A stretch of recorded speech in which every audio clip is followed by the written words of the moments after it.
Okay, Thursday night shir. Welcome everybody.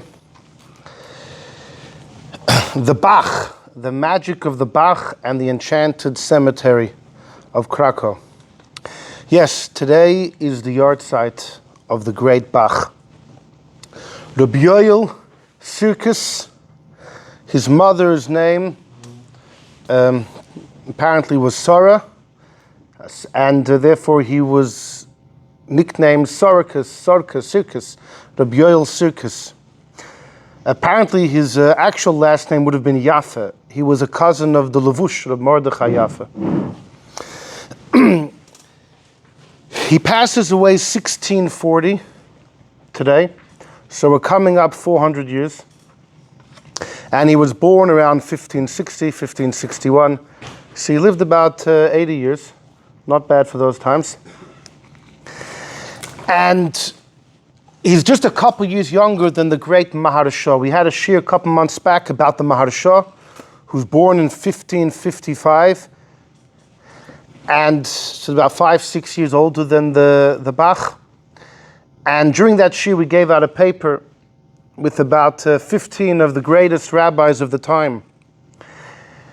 Because that century, the 1500s, that century, probably more than any other century, we know so much about the great Gedolim of the time, the great Poskim, the Kabbalists, and we just know so much about them and the Sforim that they've handed to us.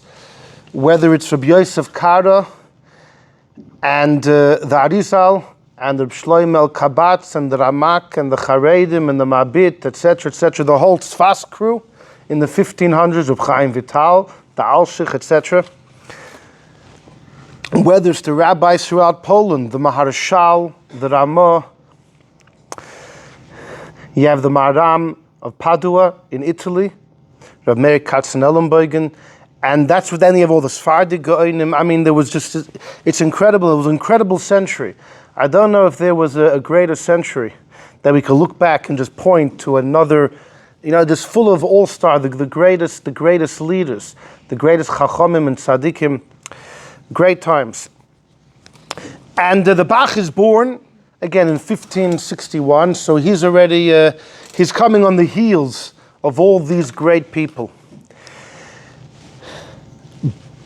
But he somehow managed to be, like we say, a star amongst stars. Even though he came on the heels of all these great Gedolim, he, like the Maharshah, a couple years older than him, nonetheless stood out tremendously. In fact, in number one I have over here, this is an excerpt from the Chodosh Yoshon. The Chodosh Yoshon was a little later, in the 1600s. He was a kid when the Bach passed away, so he's already, like next generation. He's in Germany. And Rabbi Chaim Bachrach, the Chodosh Yoshon, was one of the greatest, known as one of the greatest minds of his time throughout the entire Jewish world. An incredible mind, but a very humble man. And he writes in a letter, his tshuvas, the tshuvas of the Chodosh Yoshon carry a lot of weight. And number one, he writes, V'nafshi edas ma'od, my soul knows very well, ki moch erki, my worth is small, lahasik, to critique. Afilu al koton miktane talmidei hagoyin hamuflig amud hagoylo merena Rav Yoel Baal Bach. Even to critique and to question on koton, on the smallest of the small of the students of the goyin hamuflig, the tremendous scholar, amud hagoylo, the pillar of the exile, merena Rav Yoel Baal Bach. Okay, and it's not like the Bach was centuries before him. He was born before the Bach passed away. So, and yet this incredible scholar has, look at to him the Bach was legend, nothing short than legend. Now, because the title of the shir was about the magic of the Bach and the Enchanted cemetery, I will begin with a tidbit about the cemetery. We'll get back to it later, but to start off with the following. This story comes from Reb Naftali Chanalis. Reb Naftali Chanalis, his mother's name was Chana. She was a woman of tremendous chesed. She was the Einekul of the Baal Shem Tov. This Reb Naftali was a Chortke v'chosid, okay, at the end of the 1800s. And he told over the following, that he came to Krakow. He went to the cemetery. Right in Krakow, you want to visit the shul of the Ramah, and you want to go to the cemetery. And apparently there's a bakery there too. No, maybe not. I don't know. On the pizza, I don't know. What's a good Polish food? Good Jewish Polish food. Gefilte fish. Bakery in the cemetery. So he went to the cemetery, and this is Reb Naftali.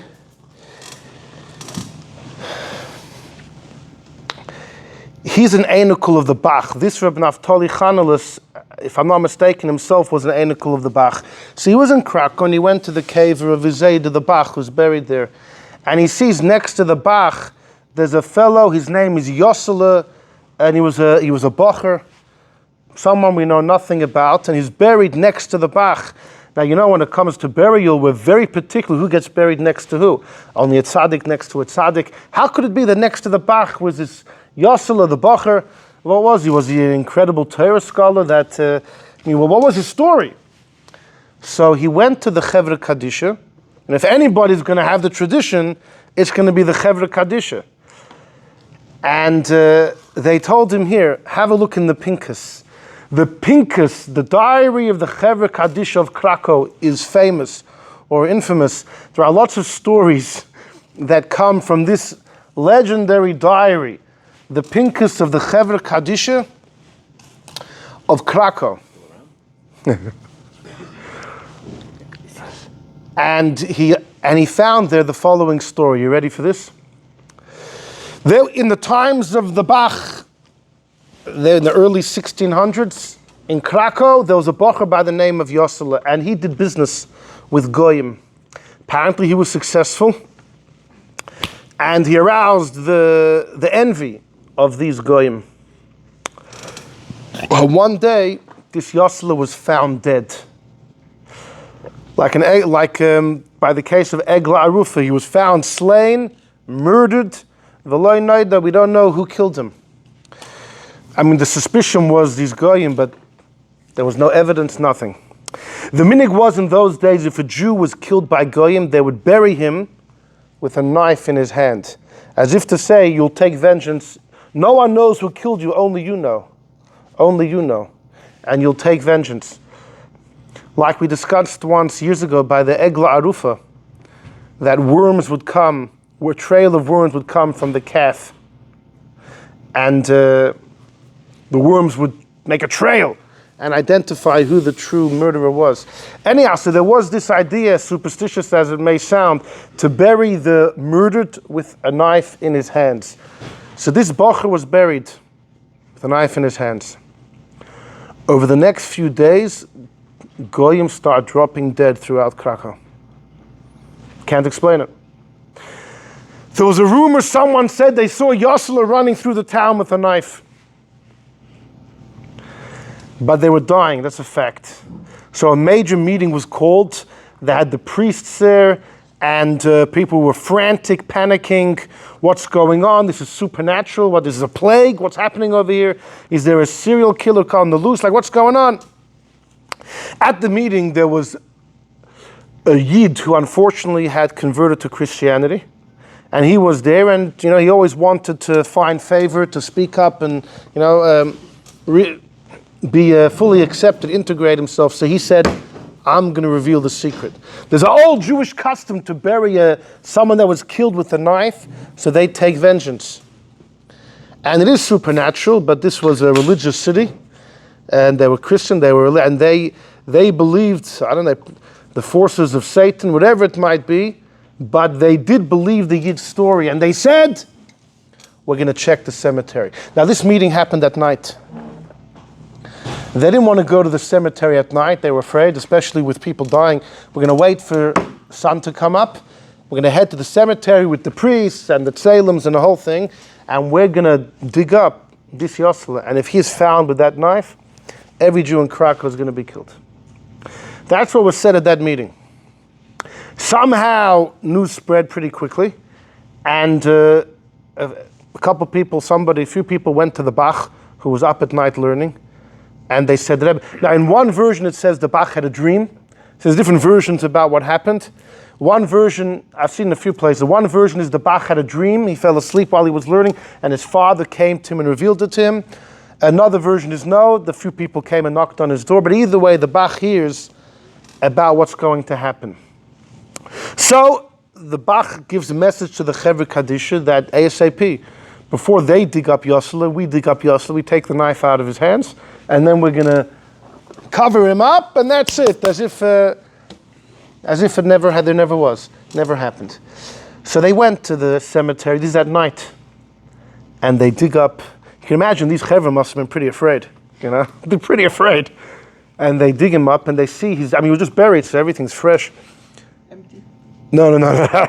Hold on, next story, that's next story. Hold on. He's holding the knife. They try and tug the knife from his hand, they can't tug it out. His grip was so firm, they couldn't take it out. Now, probably they could have mamish tugged, but maybe they didn't want to, they don't want to break his fingers, but as much as they tried, they couldn't take it out. Very strange. So they went back to the Bach, and they told the Bach what's going on. So the Bach said, I have to come myself. So he went to the cemetery. By now it's getting closer to dawn. Soon enough, the Christian entourage is going to arrive. So the Bach, he leaned into the caver and he whispered something into the ear of this Yosel, and boom, the knife was easily retrieved. They took out the knife, they covered him back up, and as dawn came, they left the cemetery. By sunrise, the Christians came in with all their tzalems and the whole thing, and they approach the caver, they dig up the caver, and lo and behold, there's no knife. And of course, that Yid who had geschmad, that converted, looked like a major fool. So the Chevra Kadisha that were there asked the Bach, what did you whisper into Yosel's ear? So he said, Yosel didn't want to give up that knife. He was killed by those goyim. This is his right to take Nekama. He has no reason to give up. The Yidden were in danger, the whole town was in danger. So Yosel said, I'll give the knife, or the Bach realized that Yosel wants something in return. So the Bach said, I guarantee you that I will be buried next to you. That was the story in the Pinkus of the Chevra Kadisha of why the Bach was buried next to this Yosel the Bacher, as told by Rav Naftali Chanelis. And it's been quoted in many places. So that's just a little bit of what's going on in Krakow over here. This is not a regular city. The cemetery is not a regular cemetery.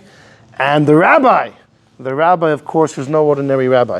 Now, Krakow has some incredible history. B'chlal, to anyone that has family ties to Krakow or ancestors in Krakow, right? There's Adam Meshulam. Isn't it Krakow? He was there. There's a whole story, I'll tell you later. And it's just so nostalgic. Krakow. It was such a Yiddish Stadt. And they boasted some incredible Rabbonim. It could be that it all began with the great Rabbi Bak of Prague. Rabbi Bak of Prague, known as the father of Pilpul. So he was originally in Germany. Here we're talking the end of the 1400s, early 1500s. So he was Rabbi Bak of Prague, the father of Pilpul. He became famous for an episode where he allowed a girl, who was a relative of his, to do miyun, that she had been married by her brothers and her mother, which doesn't work minat Torah, because she was a kid, so only her father, minat Torah, has the power to marry. If she's married to this, only rabbinically to this guy, but when she comes bas mitzvah, she has the right to do miyun and refuse. She doesn't need a get. That's strict halacha, the way it always was. But about 600 years ago, some rabbis in Germany said, no more, we're not doing miyun anymore. Too confusing. What if the girl doesn't do it the day she turns 12, she wants to do it later, by then she needs a get, it's just too complicated. And they forbade it, but this Rabbi Bak of Prague allowed it to happen. He was put in Gehinnom, he was in real danger, he had to flee from Prague. He was originally in Germany, then he was in Prague, and he had to flee from Prague because of this issue. And he wouldn't back down. In fact, Rabbi Yehuda of Minsk, the Mahari Minsk, who was a great Torah scholar who was then in Padua in Italy, said that, you know what, if Rabbi Bak of Prague backs down, as soon as he backs down, we take off the cherem. But if he doesn't, it's going to remain. He didn't back down. He had to leave Prague, and he went to Krakow. And he opened up a big yeshiva in Krakow. Rabbi Bak of Prague is called Polak because he moved to Poland. And he really started Torah learning in Poland. Poland got on the Torah bandwagon much after other countries in Western Europe. And he had a yeshiva in Krakow. By the way, when the Maharshal in his Yam Shel Shloim on Yevamis discusses the story of the Miyun, he says, Rabbi Bak of Prague, with his tremendous chashivas and his brilliance, and he was so great, he didn't pay heed to what the other rabbis said, and he kept his guns. Although he had to flee from Prague, he ended up leaving Krakow as well because the heat got too hot, and they moved to Lublin after that. But he wouldn't back down. And guess what? In Shulchan Aruch, there are more paskins like Rabbi Bak of Prague about this. So he stood strong, and he ultimately came out on top. Anyhow, but he opened up the yeshiva in Krakow. Rabbi Bak of Prague. A little later, you have the great Megala Amukas. The great Megala Amukas. Reb Nosson Shapiro, who was an incredible Kabbalist and a great Gaon, and he was a Rav in Krakow. He was a Rav in Krakow. Before he passed away, now he's actually going to be there the same time as the Bach, the same day they're going to overlap.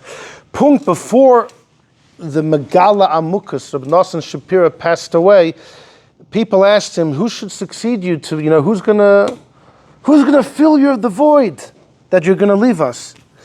So he said, pass me a chumash. He opened up a chumash and he came to a pasuk. The pasuk says, look at number 3, the Chidah tells the story. The Chidah says, this is in his Shem HaGedolim on the entry of Mereinu Rav Reb Heschel. B'kahala kilo Krakow, in the holy city of Krakow, hayotzrichim Rav, they needed a rabbi, because the guy in the Ayr V'Kadish, Rav Nosson Shapiro, was Zaken Moed. The Megala Amukas was very old. V'shalumim, they asked him, Ba'atzasai Yanchan, that he should guide them in his Eitzah. V'asa Shailas Chaloim. So, according to this story, he did a Shailas Chaloim. I think, okay, fine. Well, let's take the Chidah's version. He asked a question at night in a dream. V'heishivu loi, and they responded to him in heaven. The pasuk in Kisisa, Hinni oimed sham lefanecha. Hashem says, I will stand. Hinni oimed sham lefanecha. I will stand there. Rosh Tevis Heschel. Hinni oimed sham lefanecha. Rosh Tevis Heschel. And the next thing says, Alat Sur, on the rock, is Gematria Krakow. It's Gematria Krakow. So he said, there you have the answer. Heschel and Alat Sur is Gematria Krakow. Now, which Heschel is this? So it's important to know, there were 2 people by the name of Reb Heschel connected to the city of Krakow. The Reb Heschel the Chidah is referring to here, his name was Yehoshua Heschel, better known maybe as the Moginei Shloimeh, which is a sefer that he wrote defending Rashi from the Kashas of Tosfos. Moginei Shloimeh, the shield of Shloimeh. And this Rabbi Yehoshua Heschel's name is Yehoshua Heschel. So he also has a sefer of tshuvas, of response, known as the Shailas of Tshuvas Pnei Yehoshua. And he was a rabbi in Krakow, and the Megala Amukas passes away in 1633. In 1633, and that's when this Rabbi Yehoshua Heschel came. And he was there for 15 years, till 1648. He was a teacher of the Maggid. No, the Maggid's much later. That's the other Pnei Yehoshua, and his relationship with the Maggid is complicated because the years don't seem to add up at all. But either way, that was an Einikol. That was Rabbi Yaakov Yehoshua, who was an Einikol. Yeah, but it was an Einikol, so he took the same name. That's the Pnei Yehoshua on Gemara. This is the Shailas U'Tshuvas Pnei Yehoshua, the responsa. The Moginei Shloimeh.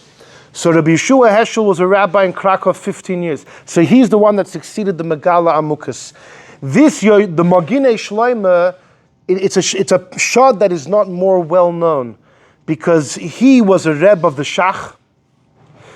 Many say a Rebbe of the Taz, of many of the great scholars of the next generation. And he himself was a student of the Maharam of Lublin, the great Maharam of Lublin. I think he learned by the Semeh as well, if I'm not mistaken, but definitely by the Maharam of Lublin. And he's just a very important piece of the chain of Psak, from who his Rebbes were and who his students were. And he was the successor of the Megala Amukas for 15 years. So that's Rabbi Yeshua Heschel, the Maginei Shleima. Around that time, guess who else comes to Krakow? The Tosfos Yom Tov. The great Tosfos Yom Tov is also spending time in Krakow. Everyone spends time in Krakow. You never been to Krakow? I've never been either, but you got to spend time in Krakow. The Tosfos Yom Tov was originally in Prague, and he had a famous story that he was informed upon for writing things which were anti-Christian by some of his adversaries, and he was taken prisoner by the authorities, sentenced to death. It's a mazel that he survived. It's a whole story. There's the whole book written about it. And ultimately, the Tosfos Yom Tov ends up making his way to Krakow as well. He also comes to Krakow. And then you have the famous Reb Heschel of Krakow, the famous Reb Heschel, who was Avraham Yoshua Heschel. Avraham Yehoshua Heschel of Krakow. He is known as the Rebbe, Reb Heschel.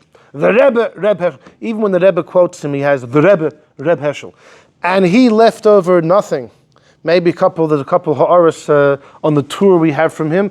Most of what we have was written by his students. You have the Chanukas Hatorah, very sharp ideas on Tanakh. He was a brilliant, brilliant mind, Reb Heschel of Krakow. He was also a Rebbe of the Shach. The Shach apparently learned both by Reb Heschel of Krakow and by the Maginei Shleima. There wasn't that many years different. The Maginei Shleima passes away in 1648.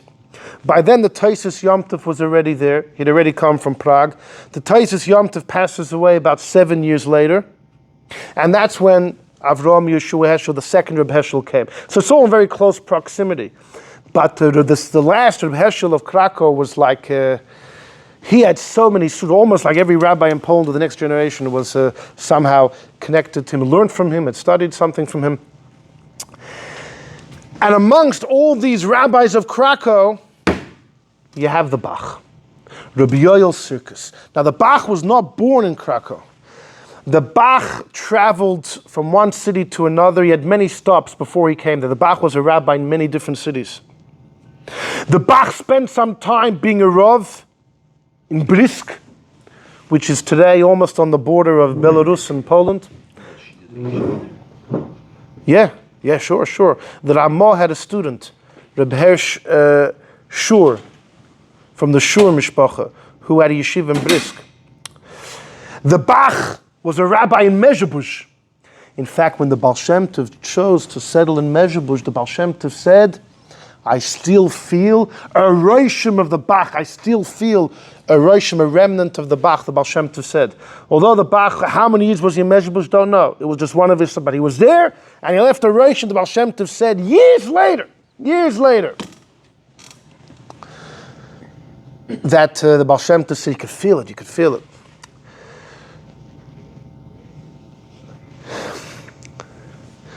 The Bach was in Belz. He was a number of years in Belz. He was in Posen in Posen in Poland, which also Kiva was in Posen, right? All the great cities. And the Bach went from one place to another until he finally settles in Krakow. And he was there, he overlapped with the Megala Amukas. So he was, apparently there were certain shilas that would ask the Bach, certain shilas asked the Megala Amukas. Incredible time. There were probably other big rabbonim there as well. Who did the Bach learn by when he was younger?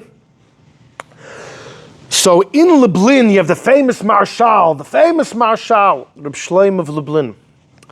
The Marshal had a student who was also called the Marshal. His name was also Shloime. He also lived in Lublin. To separate between the two, the second one was called the second one. Some call him the Marshal Hasheni.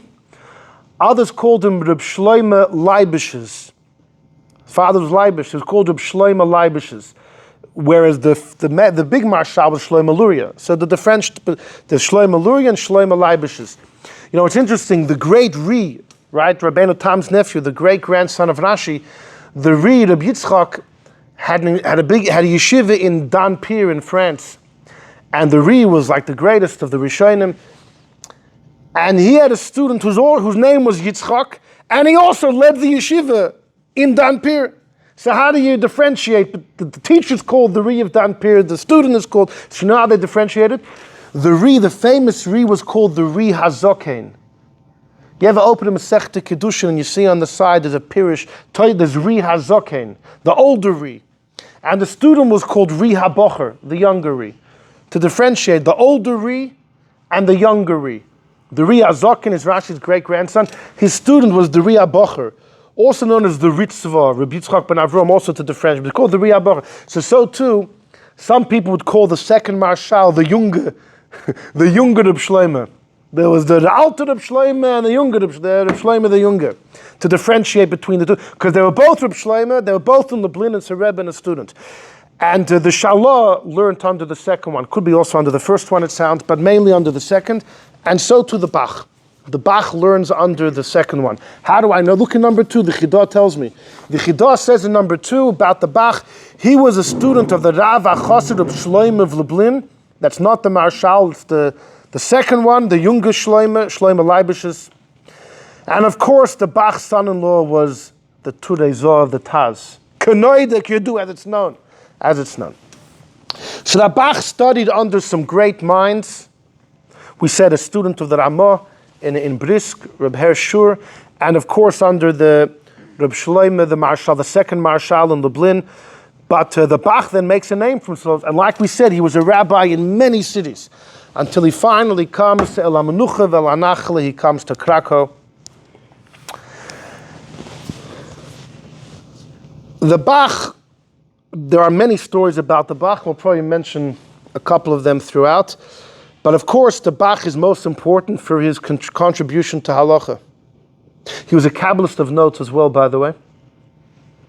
The Bach was a Kabbalist, and we'll see a little bit more about that, but the Bach writes in a letter that anyone that belittles Kabbalah is chayiv nidu, he's pasha chayiv cherem, put in cherem. So any rabbi that comes out, and you've always had rabbis over time, and you have even today some people putting out videos in Eretz Yisrael, disgracing Kabbalah, uttering absolute nonsense and just awful, spewing absolute venom. But the Bach says anyone that belittles Kabbalah, pasha chayiv nidui, chayiv cherem. But the Bach is, I guess, first and foremost a posek, and we have his commentary on the Torah, an entire Torah, incredible amount. And the Bach's tshuvas, his responsa.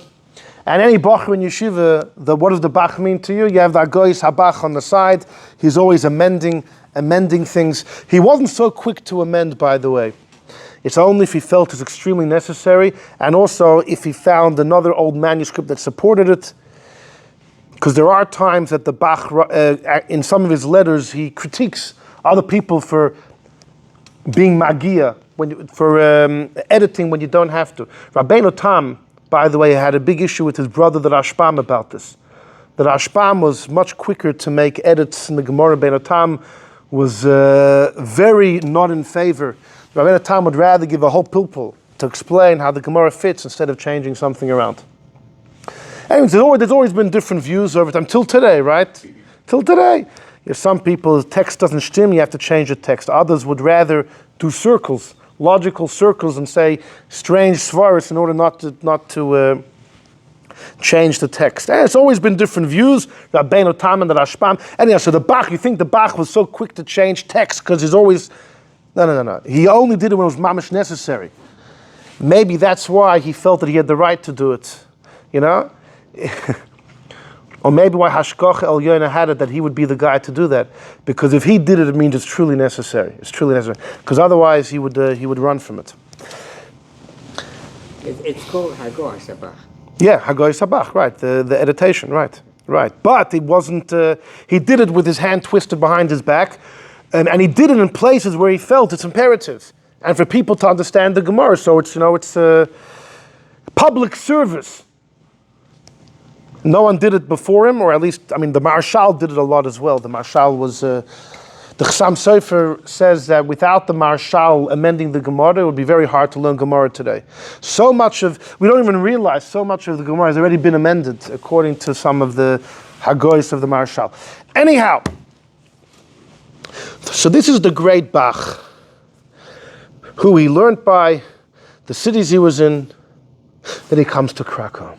And we mentioned some of the big names associated with Krakow. But even amongst all those names, the Bach sticks out. One more story.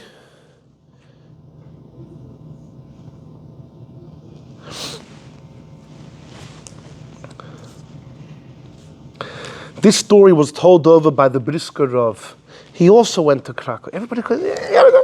The Briskerov went to Krakow, and he went to see the cave of the Megala Amukas, the cave of the Megala Amukas. And what does he see next to the Megala Amukas? Someone's buried there.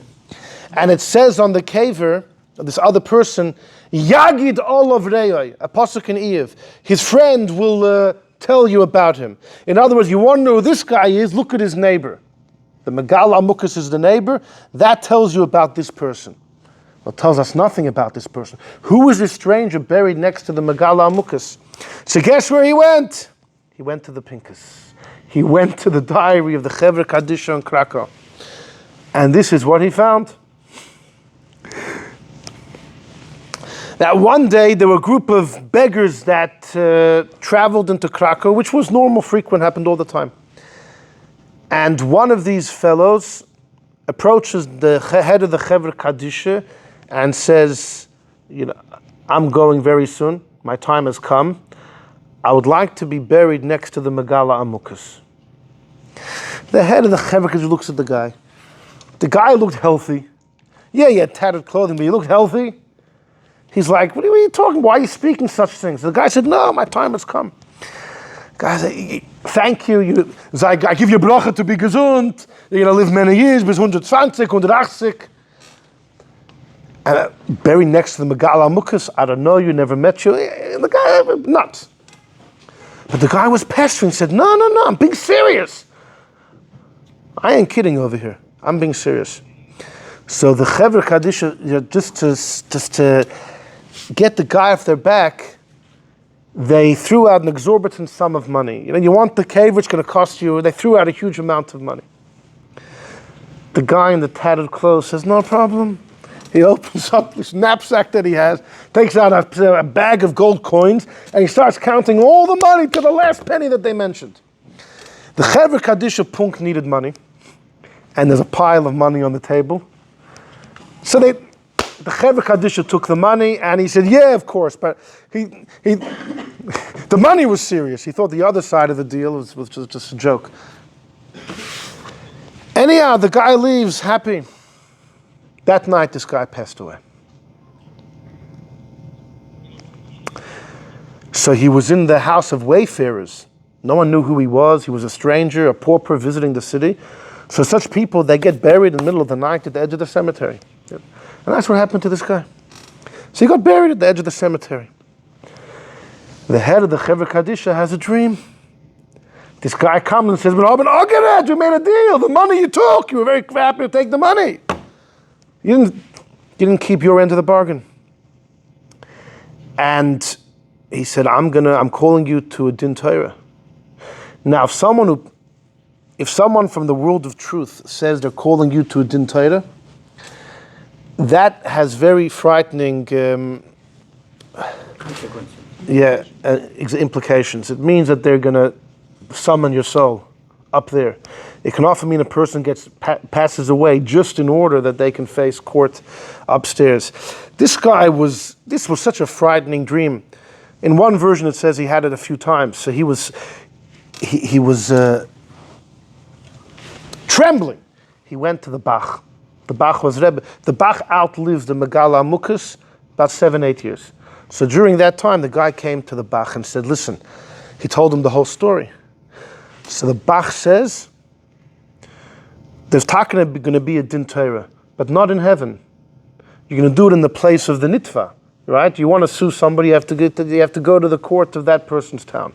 Let him come here.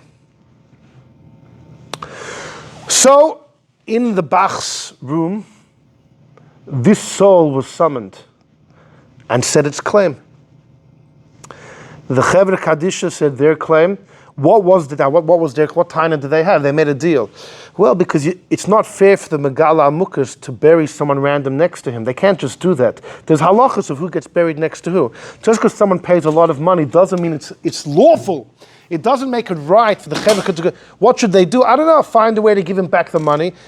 No one knows who he is because the guy didn't want to reveal who he was, even in front of the Bach. The guy wouldn't reveal who he was. So then they'll give the money to Tzedakah. They are Tzedakah, so they can keep the money, right? What better Tzedakah is there than Chesed Shalemus? They'll keep the money, but they can't bury him next to the Megal Amukas. The laws of burial don't allow it. And the Bach said, only because we don't know who you are and you don't want to reveal anything. So the Bach's psak was like this. Since we don't know who you are, Mr. Anonymous, we can't bury you. But you know who you are. So if you know the truth that you are worthy to be buried next to the Megal Amukas, which by the guy probably was if he knew that he was going to die, and he was a pauper carrying all that money, right? There's something remarkable about the fellow. The Bach said that, well, if you know the truth, go bury yourself. Apparently, by the next morning, the head of the Chevra Kadisha went to see what happened. And he saw that where the guy had been buried at the edge of the cemetery, been dug up. Nobody was there anymore. And next to the Megala Amukas, someone freshly buried. So they put up a matsev and they wrote, Yagid Olav Reyoi. We don't know who this guy is, but the fact he's buried next to Megala Amukas tells you. This is the cemetery of Krakow, okay? We can There's see this today. apparently, I don't know. And if you go and you see that Epis is not right there, then maybe they changed. Maybe the matsev was destroyed. They put a new one. Or maybe it's not right. It's too next to it. I don't know. Anyhow, so They never figured out who it was? let's go. No one knows who he was. There's no way. DNA testing. How are we going to know? Okay, the Bach as a posek. The Bach is probably most famous for his psak about Chodosh. We're coming up to Pesach. The halacha is, it's found in the Bible in Parshas Emer, that any grains that take root, or hushrash, take root in the ground after the second day of Pesach, cannot be eaten until the following second day of Pesach. So if you plant something in the month of Iyar, grain, it doesn't take so long for grain to grow, it's ready a couple months later, you can't eat it. You plant in Iyar and it's ready Chveis and El Tishrei, it's Chodosh, it's new, you have to wait till the next Pesach. Only if the grain was already rooted in the ground, took root before the second day of Pesach, then it's fine, it becomes hutar through the carbon that was brought, the oim, the barley offering, and then whenever it's ready you can cut it and eat it. It all depends on hashrasha, when it takes root. So, this is an Isra ben Hatorah. And yet, there's no omer to allow it. So then it should always be Yosel. Then you can never have grain. No. So then you just wait for it says Be'etzem hayom hazeh. If you don't have the barley offering, then the 16th of Nisan itself is matter. But the Isra should be in full force. In Masechta Kiddushin, there is a debate between the Tana Kama and Rabbi Lezer if this applies only in Israel or around the world. The Tana Kama holds only in Israel. Rabbi Eliezer says, B'chol Moishveiseichem, the Torah says it means the entire world. It means the entire world. Everywhere. Who do we paskin like? Now Rabbi Eliezer B'chlal, the Gemara says Shamusihu. We don't paskin like him. He was Shamusi, which either means he died in Cherem, or it means it's from Beis Shammai. Right? Tosfos talks about it fine. But here the Rif, the Rambam, the Rosh, everyone paskins like Rabbi Eliezer. Because there's a Mishnah in Masechta Orla, Stam Mishnah, that says that Chodosh is B'chol Mokum, it's everywhere. So if you paskin like Rabbi Eliezer, that Chodosh is biblical even here, are we careful? When you buy grains from the store, when you buy a chveis, you buy flour. You buy flour, it has an OU on it, Gavaldik. But you buy flour in the middle of Tevis or Shvat, you think this was from grain that took root before Pesach? Very likely that not. So how could you eat it? At least it should be a Sfeika Deraisa. You're not sure if it is or not, but it's a suffix of the Torah. It's a loisasa. So, the Bach in number 4. He says, Omnom, however, Haminig Pashut b'Malchus Seina, the minig is simple in our Malchus in Poland.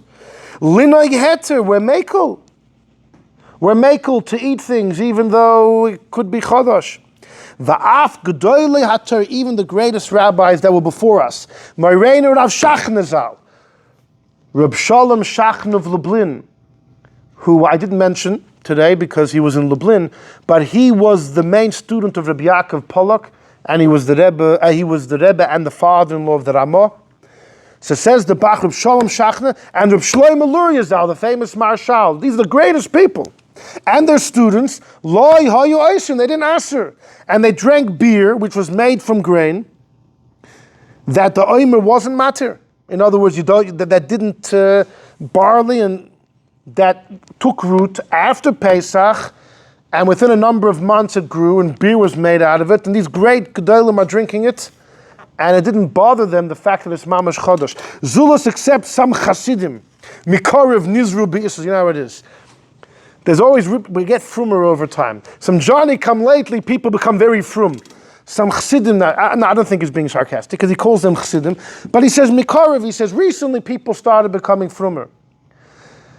But he says a little bit earlier, he says go back to the Marshal and go back to right before him, Shalom Shachna, and their students, people weren't careful.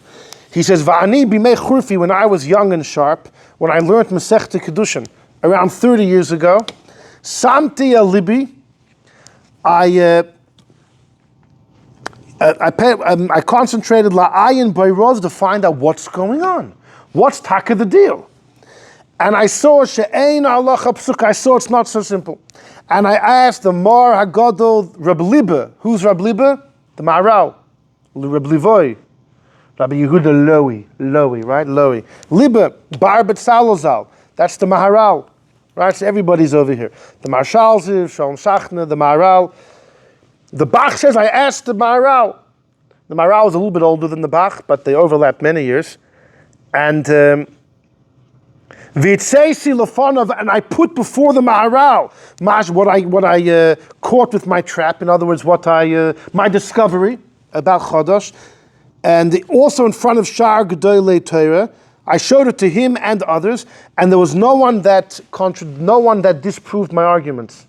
And then he has a long 2-page piece where his main thrust is that even if Chadash is Asur in the whole world, it's only if it belongs to a Jew.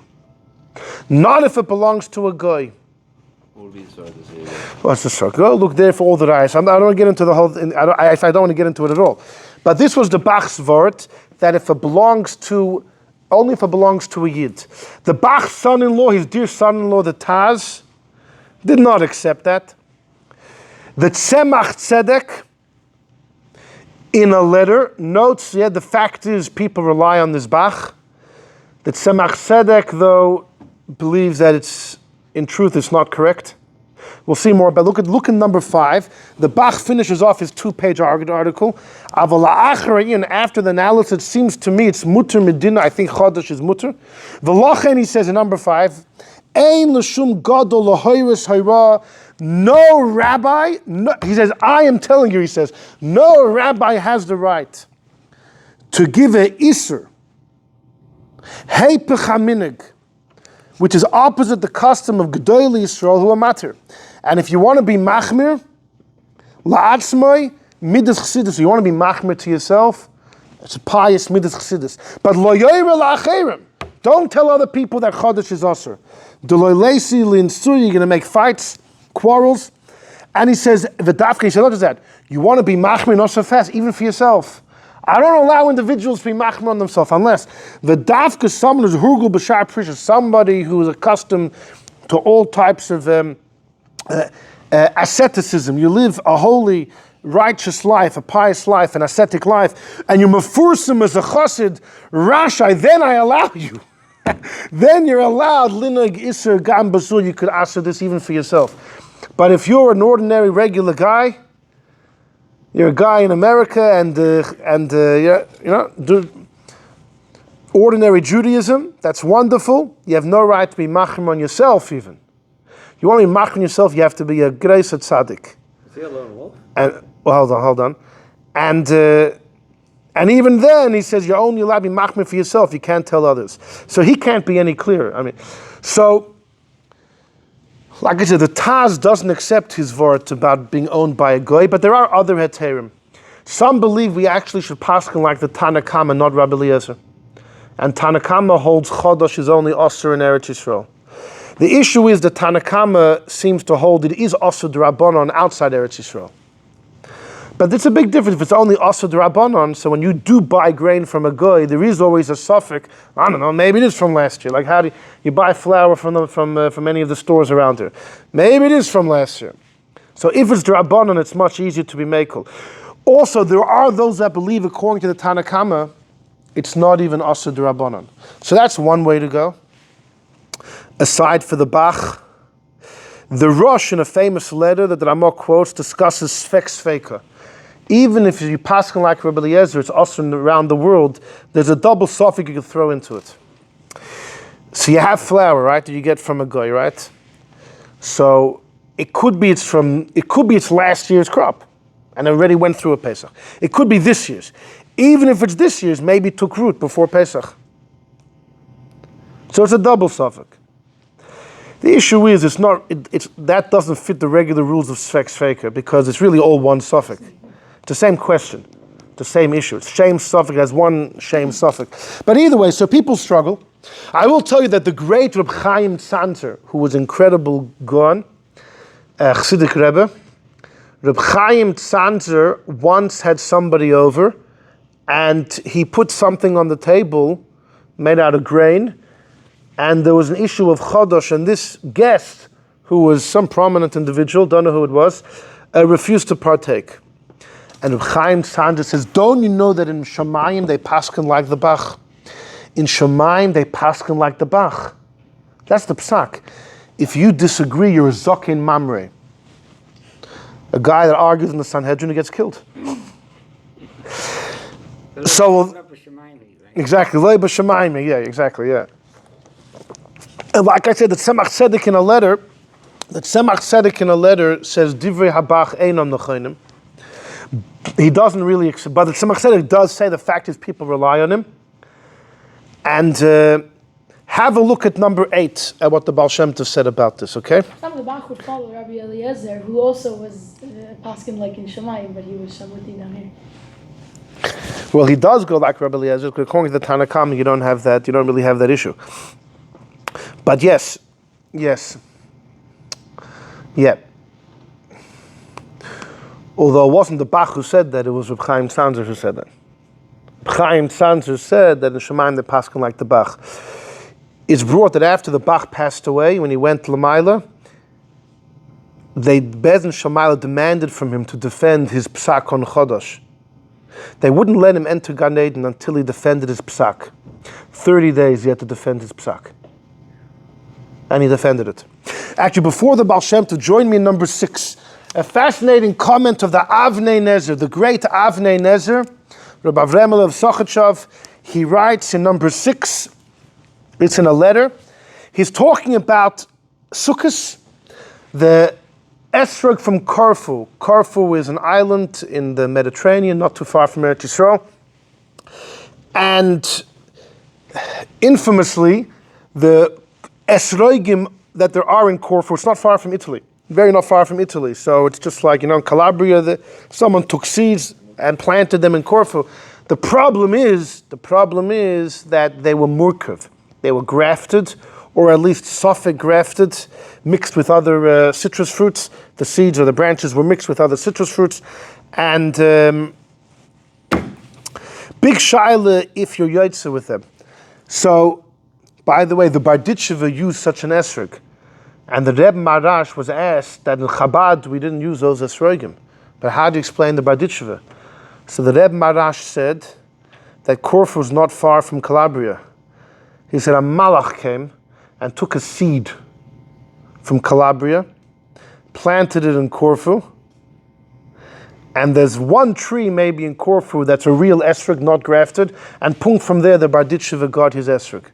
Now I don't know if malach means a malach or malach was just some physical person, but like a malach, because through that person we got one authentic esrog tree in Corfu. That's what the Rebbe Marash said. What should I tell you? But the Avnei Nezer says like this in number 6. V'nei shamati, I heard that the Rebbe of Lublin, the Chayz of Lublin, the great Chayz of Lublin, Shibach HaKorfu, he praised the Corfu Esrog. And this was a Amud Gadol, this was a big pillar to be saved. The Chayz of Lublin was a great tzaddik. He prayed, he was pro the Corfu Esrog. Says the Avnei Nezer, because Mestama he saw in Ruach Kodesh that they're actually not Murkav. Mestama the Chayzer was able to tell and feel that this is not a Murkav Esrog, it's not grafted. And Bavadai the Olam relies on him, and then you could be Yosel Lechatchila with the Corfu. In other words, you see from the Chayzer that all of the bad press and notoriety of these Esrogim is all fake news. And the Chayzer was able to tell they're not Murkav. Ulam, how look what he says over here, you never believe it. Zois Shamati Bora, I heard something clear, says the Avnei Nezer.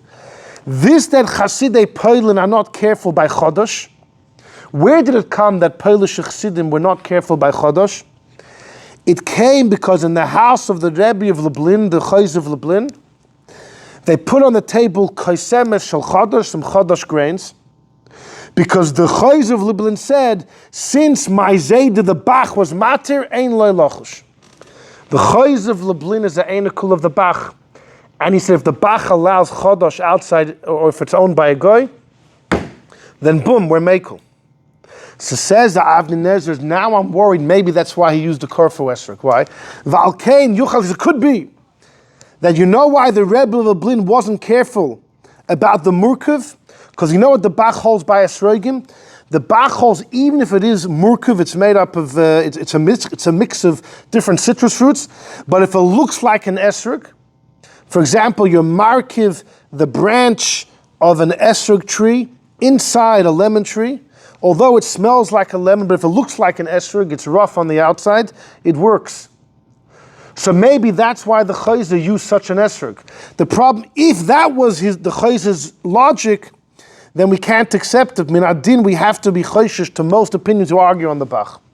In other words, says Avnei Nezer, just like I know by Chodosh, the Chayzer said, if the Bach was mat, it's good enough for me, because he's an Einakul.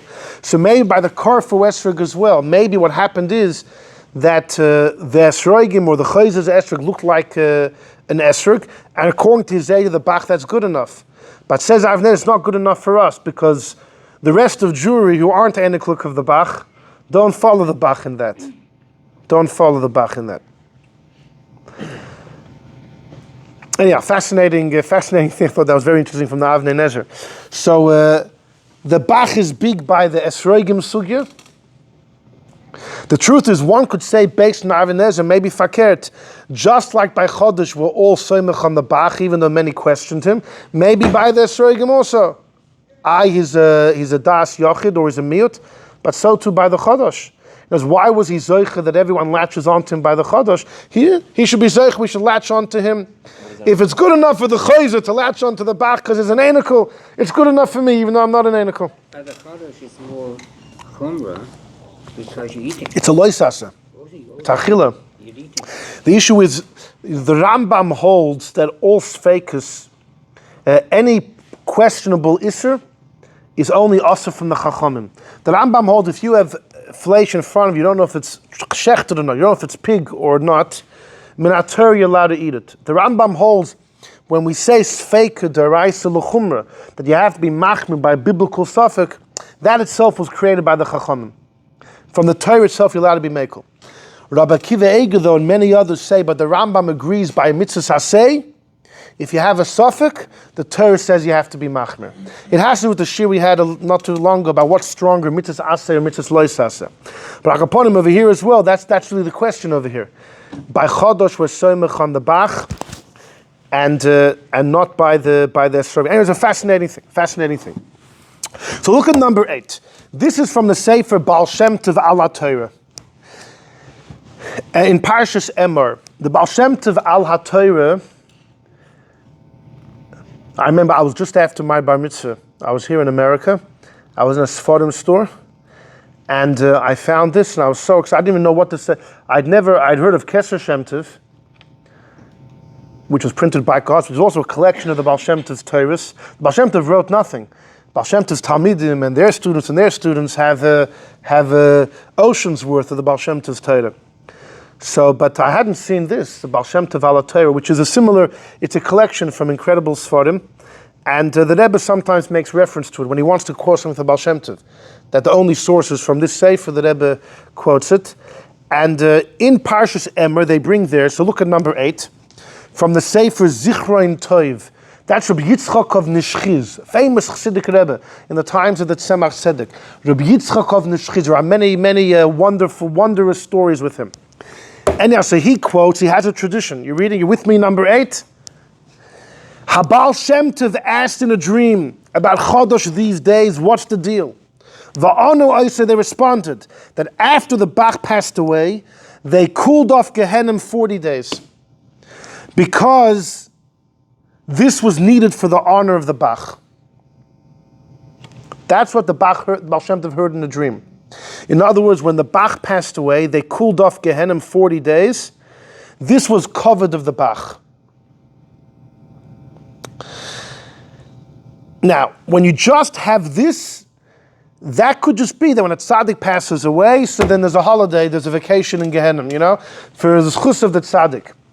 There is a story, though, which I don't know the source of it, but there is a story written in Sforim that when the Bach passed away, they were going to take him straight to Gan Eden. And the Bach protested and said, hold on a second, even the great tzaddikim have to go to Gehinnom for a little bit, or at least pass by Gehinnom, something. But for me, just to go to Gan Eden, it's not right. So they said, what do you mean? You're perfect, you're pure. He said, I'm not pure. He said, no, I got to go. And he was fighting with them. He was resisting the angels taking to Gan Eden. He wanted to go to Gehinnom, or at least past Gehinnom. So all of a sudden, the Malach came and said, hold on. Bach, you want to go down there? I'll send you down there. Because it once happened that you walked out of shul and the Bach, one of his garments, reflected the light of the sun. Okay. There happened to be a wagon not too far from the shul, which was being pulled by 2 different animals, like by a sher and a chamor. There's an issue of kilayim to lead 2 different species, or whatever, machlokas v'shonim, exactly where it applies. But this animal, there were 2 distinct different animals pulling a wagon, and when the Bach exited the shul and the light reflected from his garment into the animal's eyes, they jerked. They moved. In one version it says the Bach actually sneezed. That's what happened. He sneezed and the animals jolted. The problem is that those 2 animals tugged the wagon together. It may have been for an iota of a moment and a very small area of space. But the Bach was directly involved in the movement of Kilayim. So the Bach was zoicha not to go into Gehinnom, but at least pass by Gehinnom. And the Bach was going by Gehinnom, and he jumps in and he saves as many neshamas as he could, and he took them out. That's why he wanted to go. His ploy, he didn't want to go to Gehinnom for himself. He wanted, and he was only granted to go by Gehinnom, but apparently he was close enough, he was able to lean in and pull out as many souls as he could. No. Anyhow, so I don't know, maybe, I don't know if that's related. It says here that Baal Shem Tov was told that after the Bach passed away, they cooled off Gehinnom 40 days. It could be that since he was going past Gehinnom, so they had to cool it off, Pasha, so he shouldn't feel the heat. And once they cooled it off, they did it 40 days. But the first way I explained it was, no, he was going straight to Gan Eden, but b'zchus, the tzaddik passed away, there's a holiday in Gehinnom. But according to this second story, it could be a whole different day. They cooled it off only because the Bach had pushed his way, had convinced the Bez and Shamayla to go near Gehinnom, and they didn't want him to feel the heat, so they cooled it off. Either way, this is what the Baal Shem Tov hears in a dream. It's what he heard in a dream. U'ba'boiker, in the morning, the Baal Shem Tov got up, and he said, bring me beer from Chadash. And he drank the Chodosh beer. And he said, the Bach is worthy to be soymach on him. The Bach that's matter is kedai lismech alav. That's what Rabbi Yitzchak of Nishchiz says. Reb Shmuel Groenem, the great mashpia in Lubavitch, way back when, who was a big Baal Shmuel, he heard lots of stories. He said he heard from someone who heard from the Tzemach Tzedek almost the exact same thing. That the Tzemach Tzedek said that we can rely on the Bach because when the Bach went Lamaila. Didn't you say someone said that we don't go like the Bach? That Tzemach Tzedek was, the fact is people rely on the Bach. That's a fact that you can't deny. The fact is most students relied on the Bach. The Tzemach Tzedek says that he feels, in truth, if you want to get into the legalities of it, he thinks the Bach's argument is not fully convincing. And but if you use the Bach together with that is Chutz La'aretz, so it's Chutz La'aretz, you have the Tanakama, plus the Bach that it's of Goyim, plus it's a Sophic maybe from last year, you can throw the Bach into the mix of Sveikas, and it's only a Loisas after all, which according to the Rambam, whenever there's a suffix, anyhow you're allowed to be mekel.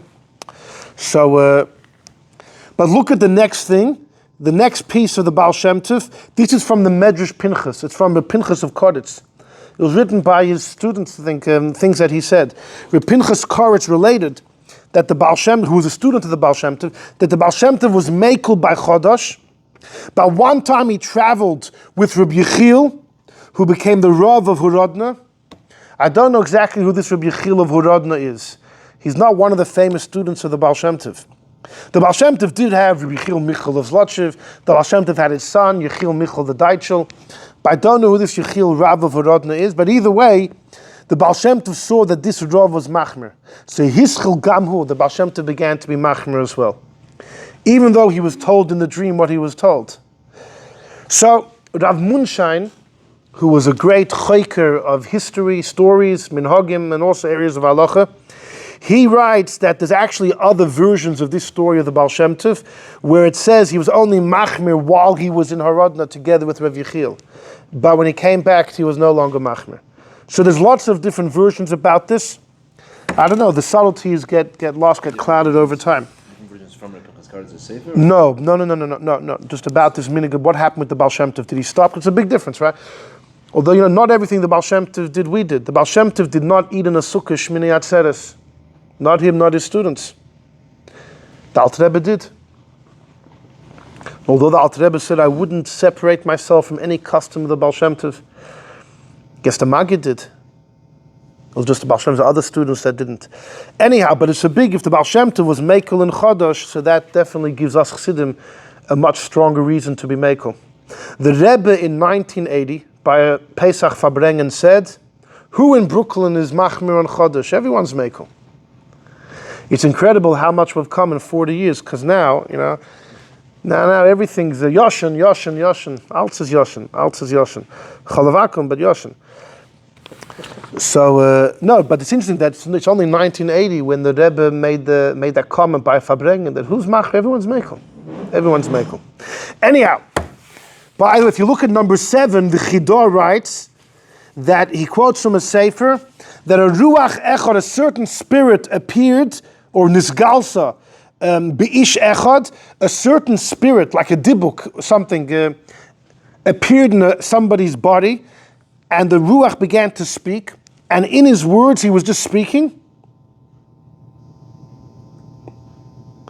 That when the Rav Bach went to heaven, there was a cruiser, Kari, Bechel, that they called out, make way for Rabbi Yoel of Krakow. Okay, so he got a great Bruchim Aboim in heaven, although there is a tradition that they stopped him and said, hold on, give a shir defending your Chadash, and you have to do that for 30 days. So when did he go to... Right, when did all the things happen? You know what? I wasn't there, can't tell you. We move. More adventures in Shemayim. Oh, yeah, that's where it all happens. So let's go. In number 9 is maybe one of the most famous pieces of the Bach. It's in Siman Mem Zayin about Birchas Hatorah. The Gemara says about the pasuk of Ma of the Haaretz. Why was the first Beis Hamikdash destroyed? The pasuk says Al Ozvam Es Tarasi, they abandoned the Torah. The Gemara says it doesn't mean they mamash abandoned the Torah. Lo Baruchu b'Torah Tchila. In the end of the first Beis Hamikdash, they weren't benching before they learned Torah. They didn't say Ashek, they didn't make the bracha for Torah. which is, according to most opinions, a mitzvah d'oraisa. And they weren't doing that bracha. So the Bach asked in number of to freck the Bach, I didn't get it. Why would such a punishment, eradicating the entire, the Eretz Yisrael completely destroyed, Yerushalayim? How could this happen? Because loy birchu b'Torah tchila, which is a small avera. Let me tell you, says, Kavanasa yizbarach me'el. What was God's intention in creating the world? We should be Isaac in Torah, in order that tisatzim, our neshamas, should become essentially unified. Ba'atzmus v'ruchnius v'ktushas makar moitzater, with the spirituality of the giver, with the source, which is God. Purpose of Torah is to cleave to God, and therefore Hashem gave us Torah Semes Yisrael as a gift that won't be forgotten, in order that we should cleave our souls and our bodies, all our limbs, through the mitzvah saseh and loy saseh, to cleave to Hashem. And if we would be involved in Torah with this kavanah, we would become a merkav, you would become a chariot and a palace for the Shekhinah of Hashem. God would rest inside of you. God would rest inside of you. Because Heichol Hashem, you become a palace of God. This is not a mimer, by the way. This is writing on the Torah, this halacha. He's just getting carried. And then mamash inside the Jew, the Shekhinah would be kaivas. God would set his dira. And the entire world would shine from God's glory. And then you would connect heaven with earth. But now, what happened? The people weren't benching before they learned. You know what that meant? It meant they forgot about God. It meant that they lost the entire point of why God gave us the Torah. They were separating between heaven and earth. The bracha represents thinking about Hashem before you learn, to be mindful that that's why I'm learning. No bracha means it's just an intellectual exercise. Let's learn, it's exciting, it's interesting, let's see an interesting debate, let's see some good kashas, some good answers, let's philosophize over legal law. Aval after they were over on this, they were oistik in Torah only tzorich advarim gashmiyim, for their benefit. They wanted to be knowledgeable, to know the dinim, they wanted the pilpul, the massive amatan, or for gaiva, they wanted to appear as big scholars.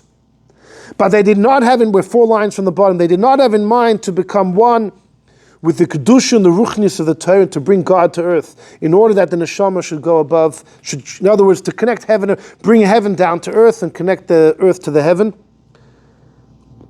And that's why it's the only mitzvah, that you're not allowed to do it without the bracha. Oh, exactly, yeah. As Alter Rebbe says, osur, right. Even the Alter Rebbe writes in the Siddur that it's osur. The question is it osur d'oraisa or osur d'rabbanan? It sounds like, it could be that according to your svara, if the bracha is d'oraisa, then d'oraisa you have to make it before you learn. It's necessary, because or else you miss the whole point. Not just the whole point of the bracha, you miss the whole point of the mitzvah of Talmud Torah. Yeah, that's a great point. And through this they made a period. Through this they separated between heaven and earth. And that's why the earth crumbled. That's why there was so much bloodshed and fire down here on earth. Where was God's protection? We removed the Eibishter. It's an incredible idea. So look at number 10. The Rebbe once in a Sikha quoted this Bach, Kufi Shemarich HaBach in the Bir, the Inyan Birchas in the number 10, B'shaychus to the godliness, in such a language that if we wouldn't see it clearly in the Bach, in Nigla, we would have thought it was written by a Chassidish Rebbe. That's what the Rebbe, you would have thought it was a Maimer Chassidus. In number 11 is a letter of the Rebbe, where he quotes, why was the first Beit Mikdash destroyed? Because they abandoned the Torah, they didn't bench right. He quotes the Pirush of the Bach, Dvorim nifloim hachi amukim. That's how the Rebbe writes in a letter. The words of the Bach are wondrous, so deep. And the Nakuda is, al hechrich limud pnimis haTorah. He says, you know what the Bach really meant?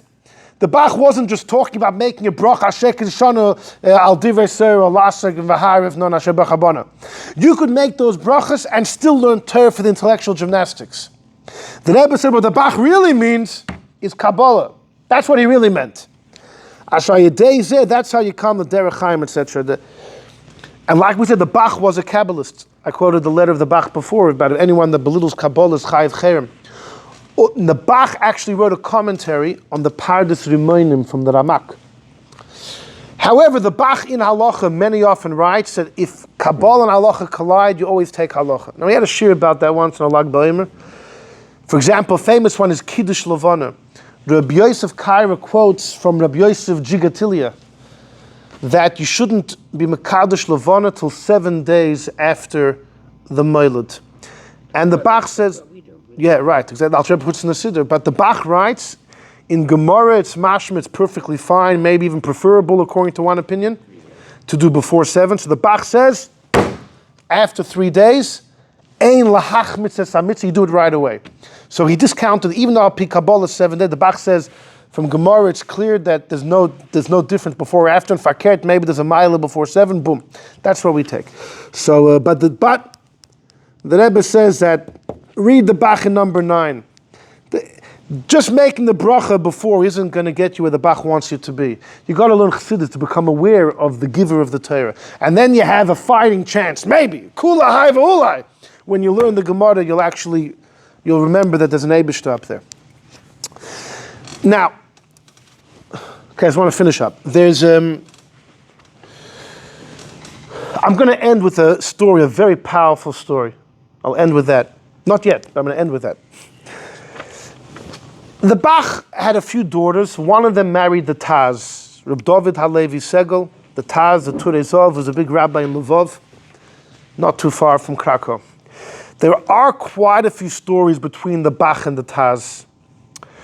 It's hard to know what's folklore, what's legend, what actually happened. There's a story, for example, that the Bach's daughter, before she got married to the Taz, she said a beautiful word, or the Bach had a kasha, she gave a good answer. And the Bach told her, "Du bist shein wie de Levana." Based on a pasuk in the Shir, but you're nice like the moon, you're beautiful, shein like the moon. And the Taz, who was there, said, "It's a shein Zeit mekadosh zayin de Levana." It's already time to be mekadosh the moon. The kiddushin. So there's a story, very cute story. There is a story that Chassidim would tell over. The Bach went through periods of his life from vacillating between wealth and poverty. Okay, that's a fact. And he was in many cities, so it's hard to know when he was doing better. But according to in the Lubavitcher Chassidim, probably elsewhere as well, there's a story azoi that the Bach had abgeret, he made up with the Taz that he would every single day supply with him a meat meal. Right? Like the Gemara said, if I don't eat the flesh, can't learn, right? Like Bacham say, every rabbi, you want me to learn? Give me a piece of steak and I'll learn. Or you're giving me a piece of cereal and cornflakes and milk, you want me to learn Gemara? Give me some flesh, I'll learn. Anyhow, but the Bach fell on hard times. And he was supplying the Taz with lung. Flesh, right? The Taz, this is flesh. The Taz took his shver to a din Torah in front of Rabbanim. And he told the Rabbanim, we made a deal, flesh is giving me lung. So the Taz told this is nishkan flesh. The Bach says it's flesh. Yeah, it's flesh. You can't cook it with milk. It's all dinim of flesh. The Rabbanim went back and forth and they paskened. The Bach is right, it's flesh. The deal was flesh, lung is flesh. It may not be great, but it's flesh. So afterwards, someone asked the Taz, well, your shver fell on hard times. You're suing him in court for steak? What are you thinking? The Taz says, you fool. The Taz says, let me tell you something. The fact is if you eat flesh, your learning is better. That's a fact, right? If you don't eat properly, you're tired, you're weak. The learning doesn't have the same gusto. That's what the Gemara says in Baba Kama, right? So the Taz says, I've been eating lung lately. I've been tired, I've been weak. So my learning has just been a lower notch. I saw in heaven there was an accusation against the Bach. What was the accusation? That he took upon himself to support the Taz, and because he's falling short on funds, I don't know, let him collect stock. I don't know what. The fact is, because the Bach's not fulfilling its part of the deal, the Taz's learning is suffering. So the Taz says, I was so afraid. So I wanted to take my shver to a court down here, knowing that the Bezdin would paskin that it's flesh and the Bach's okay. And whatever gets paskin down here gets respected in heaven. And that's what happened. Now my shver is cleared. That's the story. What should I tell you? There is a story that the great Reb Shmuel Gehinnom told over. Reb Shmuel Gehinnom, again, was one of the earliest mashpiyim in Time Chitzmimim. Reb Shmuel Gehinnom Esterman. So he was an incredible mind, incredible chassid. In fact, the first group of Bachrim that were given over to him, he had them for about a year. He would fabreng with them, and his fabrengens would go all night. And his shiurim and chassidus were deep. I mean, he was an incredible person. Every fabrengen, by the way, he had to write down every story he said and send it to the Rebbe Rashab. Could you imagine knowing that every fabrengen, you had no, everything's going to be checked over by the Rebbe. But those Bachrim that were with him for a year, when they came back, no one could recognize them. He literally changed them. He metamorphosized them. Anyhow, this Reb Shmuel Gehinnom was a master storyteller as well. He told him lots of stories. And many of his students wrote down their memories, whether it's Yehuda Chitrik and Rishimas Dvarim, or Rav Perlov and Likutei Sipurim, and you have many people who wrote, and so much of it comes from this Reb Shmuel Gehinnom. So he told the story. There are a number of versions to the story, but Rabbi Yehuda Chitrik's version, who heard it from Reb Shmuel Gehinnom, was Azay. One day that Tzemach Tzedek wasn't, he was up as the Shabbos meal, he was pushing off the Shabbos meal, he wasn't coming. So the Rebbe Marash asked his Tata why, and the Tzemach Tzedek ended up revealing like this. In the laws of treifus, there's a certain area where everybody allows it, and the Bach says treif. The Bach is matriv, it says treif. This question came up to the Alter Rebbe. The Alter Rebbe got many questions of treifus. There was one time the Alter Rebbe, a butcher came with an animal, and the Alter Rebbe was busy inspecting it for hours.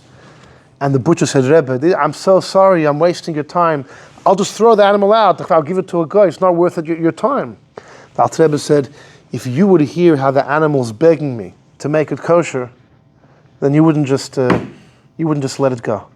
I owe it to the animal. Anyhow, but there was one particular treifus shaila where the Alter Rebbe was machshir because most poskim paskin against the Bach, and it was machshir.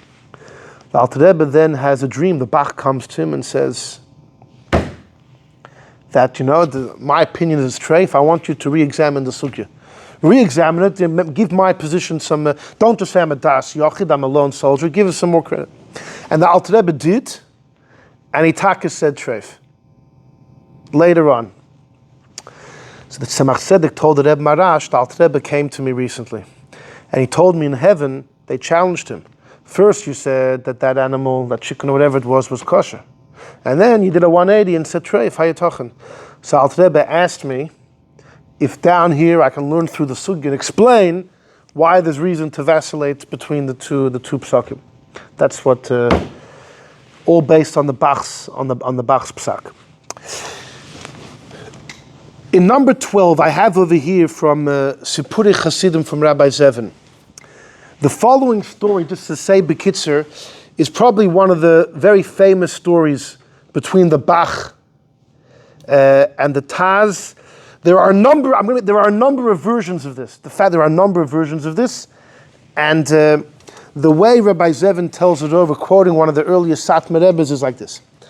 The Bach once visited his son-in-law, the Taz. The Bach's in Krakow, the Taz is in Lvov. And everyone came to visit the Bach, except for one younger man. He wouldn't come say hello to the Bach. So the Taz asked the young man, how you talking? Like, why not? So the young man said that I heard from Elijah the prophet that your shver, the Bach, is in Cherem. I took out the story. The story was that the Bach was once traveling, and he stopped off somewhere, and two people came over and said, Rebbe, we're having a monetary dispute. We need you to solve the dispute for us. So the Bach said, well, what's the machlekes over? It was over a very small amount of money. And the Bach said, you're holding me back here for such it was mamash a kleinchike, like a tiny little dispute. You can't work it out between yourselves. The Bach was upset at them. So this younger man tells the Taz, in heaven they were not happy with the Bach. Din prutike, din meya. In the eyes of the Eibishter, a penny and $1 million. Well, once it's a prut, maybe more than a penny. But money is money. And that's why the Bach was put in Cherem. So the young man said, so that's why I ignored the Bach. So the Taz was intrigued. He went over to his shver and he asked his shver, is it true? The Bach said that mamash happened. How did this guy know? So they called over the guy and they said, you know what? Between the three of us, let's make a bezdin and let's repeal the chayim that the Bach is in. And they did. Then the Bach asked this stranger, this younger man, that I see you're not the run-of-the-mill. I haven't yet printed my Sefer Bach on the tour. I would like you to look over the manuscripts. So the guy said, okay. He took the manuscripts. Later on, the Bach asked him, no, what's the story? The guy said, I don't know what you're talking about. What manuscripts? He wouldn't give them back. He refused to give them back. So the Bach says, what are you saying? If you don't like them, it's one thing. The Hasta Kasha, ask, I'll give an answer. So join me the next line. The Avrich answered back, your Sefer is great, but let me tell you something. As soon as you print it, you're going to finish your mission in this world. You're going to pass on. I don't want you to go. I'm not giving you back the papers. Therefore, I'm holding back. I'm hoarding. I'm hoarding the manuscripts. I don't want you to print them. In order, you should remain. You should remain here. So the Bach said, if that's the issue, I surrender my soul to the Eibishter. If my mission in this world is in truth, indeed, to publicize the Bach, then I'd rather do it sooner than later. I have no interest in Stam hanging around. And the world needs it. So the younger man gave it back. As soon as the Bach's Sforim were printed, he passed away. Now it's interesting, the Bach's Sforim took 10 years to print. It's very interesting how the Bach's Sforim took a very long time. It sounds like the Bach wasn't in such a rush. It sounds like he knew about what was going to happen.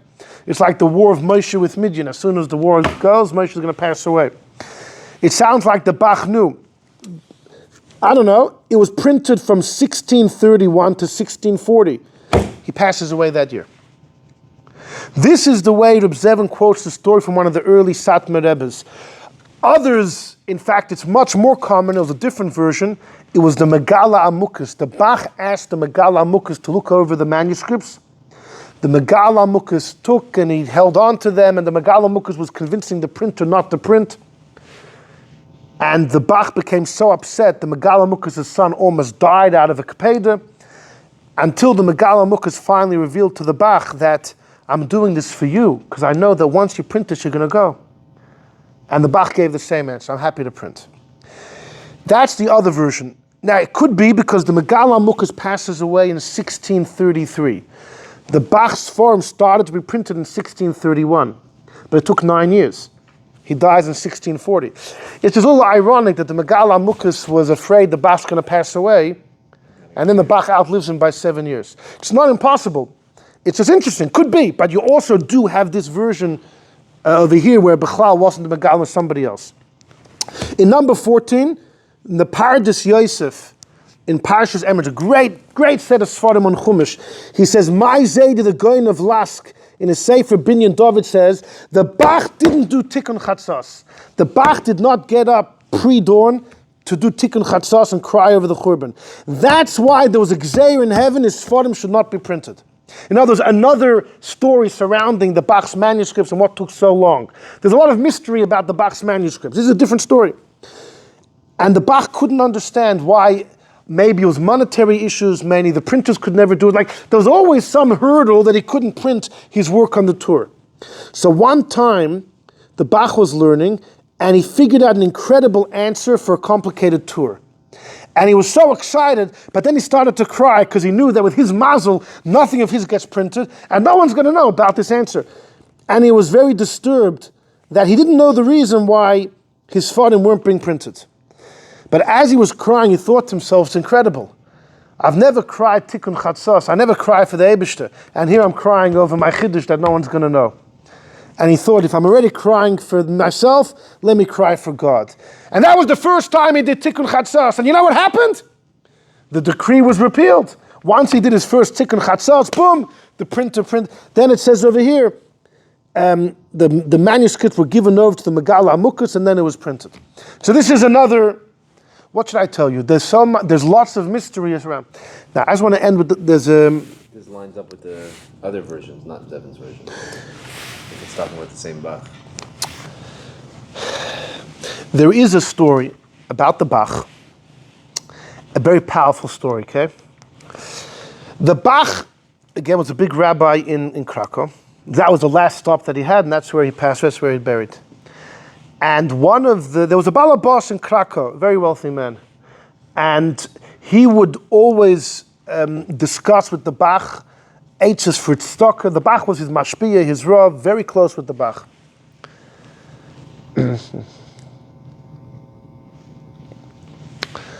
One day the Bach gets a knock on his door. A certain Jew, random Jew, had a tavern that he leased from a poritz, and he was about to be thrown out of the tavern. Why? Because there was another Jew who was trying to convince the poritz why he should get the tavern. He was going to pay larger rent, more money, etc. And this Yid was crying to the Bach, help me. So the Bach said, this wealthy Gvir is good buddies with the poritz. So he told this tavern keeper, Moshe, the tavern keeper, whatever, he said, go to the Gvir's house, tell him on my behalf, I'm sending you to him, so that he should speak to the poritz on your behalf. He's a friend of the poritz. So he went to the Gvir's house, and the Gvir hears that the Bach sent this guy to ask him to speak to the poritz. So the Gvir said, I'm going to do it. You have my word. So the guy says, nah, when are you going to do it? I'm going to do it. Nah, when? The other Yid is going to convince the poritz to take the tavern. I need you to speak to him now. So the Gvir said, the poritz didn't live there. The poritz was nearby. I have to travel to him. The Gvir says that right now there's a big fair in Leipzig. There's a big fair. It's one of the big cities.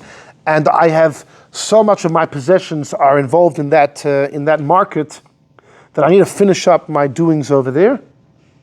As soon as I come back from there, I won't even come back to my house. I'll go straight to the poritz, deal it over with him, and then I'll come here. And the guy said, so the guy says to the Gvir, yeah, but I don't know what's going to take. The Gvir says, listen, I'll do as fast as I can. I have to go to the fair immediately, because if I don't go, I could lose I could lose everything. I have to attend to that first. You have my word. As soon as I finish, I'll go straight to the poritz. Okay. This poor man went home, and he told his wife what happened, and she was angry, miserable. She said, you should have taken the Gvir straight to the poritz. Now we're going to lose. We're going to lose the hotel. We're going to be poor. We're destitute. We're going to lose everything. You're, like a good Yiddish Freud, you're good for nothing. You're a battling. Anyhow, the Shalom Bayis was wrecked. She was in a bad mood. Now he was completely broken. But the Gvir had already gone off to Leipzig. He did his business there. But true to his word, he didn't come back to Krakow. He went straight to the poritz. He knocked on the poritz's door. He spoke to the poritz about, continuing the lease to that particular Yid. And guess what? The poritz agreed. The poritz was convinced, and he signed 10-year lease with the Yid, which was more than the Yid would ever expected. So it seemed to be happily ever after. The Gvir then passes away before the Bach, and he went l'mayla. He comes to the Bach in a dream, and then the Bach later told us over in Shul. This is not in the Pinkas of the Chevra Kadisha. He told over to the whole Shul. So it was in everybody's memory, collective memory. The guy comes to the Bach and says, Rebbe, when I passed and I was taken to heaven, there were a number of neshamas in front of me that were also waiting judgment. And for each soul, there's an exclamation in heaven. Pliny ben Pliny, Yankel ben Label, it's his time to be judged. And the soul is shaking. He says, the two people in front of me had both been shoichtim, or butchers, I think they're butchers in Krakow. And both of them had been found guilty of selling treif to Krakow. One of them had come to the Bach and begged for tshuva, and the other one couldn't care less. And the Gvir says, I saw them both get judged. And the first one was judged, the guy that couldn't care less, he says he heard the voice of Beth Shamayla. How are you not afraid to serve treif to the Yidden? How could you have done this? And the guy had no response, and he was taken away by a frightening-looking malachim. Second guy gets judged, and the same thing. They scream at him, how did you do this? How did you do this? And the guy was shaking, he had no response. But all of a sudden, the malach came and said, hold on. They were holding a copy of what the Bach gave to this person, which was Tikkun Shuvah. That the Bach had, because one of the butchers had come to the Bach and asked for a way to repent, and the Bach had given a seder that this guy no longer will he ever eat meat again. He has to eat bread and drink water, and there was a whole process of tshuva, but the guy kept it. The guy kept it. So he was taken by a special group of malachim to a special heichel for Baalei tshuva. Then they call him. They call the gvir. He said, I was shaking. My turn came, and I was judged. But this guy was a good guy. The gvir was a good man. Probably a scholar too, but he gave lots of stock. He was a good man. And he was taken by some malachim straight to Gan Eden. He says, I was going to Gan Eden, and there's a big gate. Zeh hashar la'Hashem, right? Tzadikim Yavoyov, there's a big gate to Gan Eden. He said, I started to smell the smell. He says, and all of a sudden, this malach starts walking towards me, blocks my path. And I asked the malach, what are you doing? What are you doing? The malach said, you know that yid that needed that rental agreement from the pirates? Yeah, you helped the guy, but you did it like 10 days late. You did it a number of days late. First, you had to go tend to your business deals at the fair, at the market. Do you know what happened to that yid during those days? Between the yid and his wife, the house was broken. The yid was so depressed and distressed because he didn't know. During all of those days, he was worried that the other guy might convince the pirates to rent the inn to him before you come back from your business excursions. And for days, that person was broken. Then he came back and you took care of it. It's true. But for every single day you cause that person pain, you're going to sit at the doorstep of Gan Eden. You're not going in. The exact amount of days, however many days it was, however many days it took him to go to Leipzig and back, that's the amount of days he had to spend outside. And he told the Bach, it was Yisurim Neiroim, awful pain, to be so... Imagine there was somebody you loved so much and you haven't seen them for years. They're right in front of you, but you're being held back from seeing them. I mean, imagine that, and this is many more times that. The pain, he says, was so awesome. Awful. And he told us to the Bach. So the Bach got up in shul and said, we all know there's an Indian of Zrizin Magdim in the mitzvahs, do a mitzvah at the first opportunity. But we usually think that's the mitzvahs ben Adam lamakam, Do lulav and esrog ASAP. Bris Milah, early in the morning, everything you want to do right away. But ben Adam lachaveiroi, do we feel the same urgency of mitzvah abal liyadcha al tach mitzena and ein ma'avir al mitzvah ben Adam lachaveiroi? No, there's time. There's time. The guy is going to be around tomorrow. I can give it to him tomorrow, the next day. The Bach said, the Eibishter can wait. Your friend can't wait. Ben Adam lechaveru, there's even more. It's even more crucial to get it done immediately. And he quoted that was a psak basically that he said. And he said, how do I know it? He said, the dream that he had. This is what the Gvir told me. Anyhow, so this is a little bit about a Bach, the Bach. Zechusa Yogel Aleinu. Today is his yard site, coming up 400 years. But we should learn more of his Torah.